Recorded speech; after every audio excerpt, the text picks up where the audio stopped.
کہ دو جانوروں کے بیچ میں بحث ہو گئی، اور وہ دو جانور کون تھے؟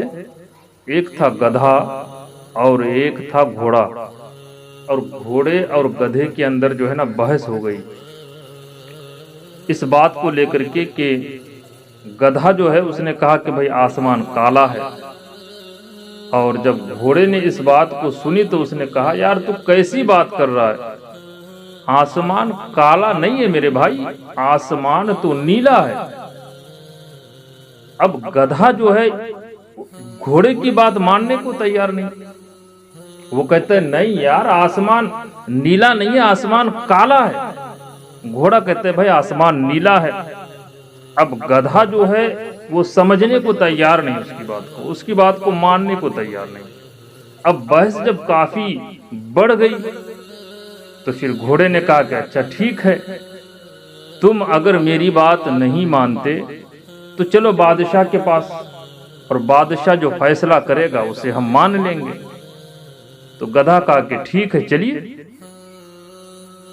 تو دونوں جو ہے چلتے چلتے شیر کے پاس آئے، بادشاہ کے پاس آئے، شیر کے پاس۔ تو شیر نے پوچھا کہ بھائی بتاؤ کیا شکایت ہے تم دونوں کی، کیوں آئے ہو؟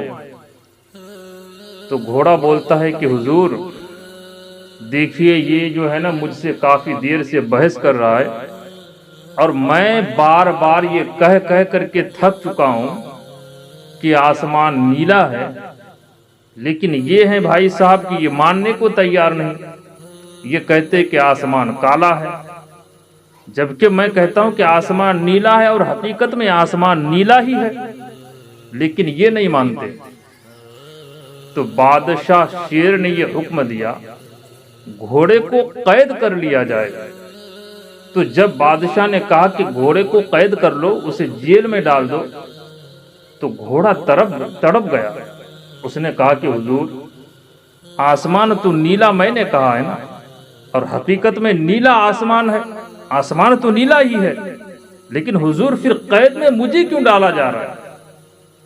تو بادشاہ شیر نے کہا کہ دیکھو میاں، بات یہاں یہ نہیں ہے کہ آسمان نیلا ہے یا آسمان کالا ہے، کس نے کالا کہا ہے اور کس نے نیلا کہا ہے، بات یہ نہیں ہے۔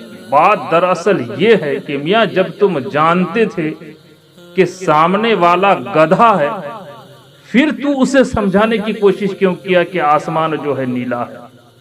تم کو اس بات کی سزا دی جا رہی ہے۔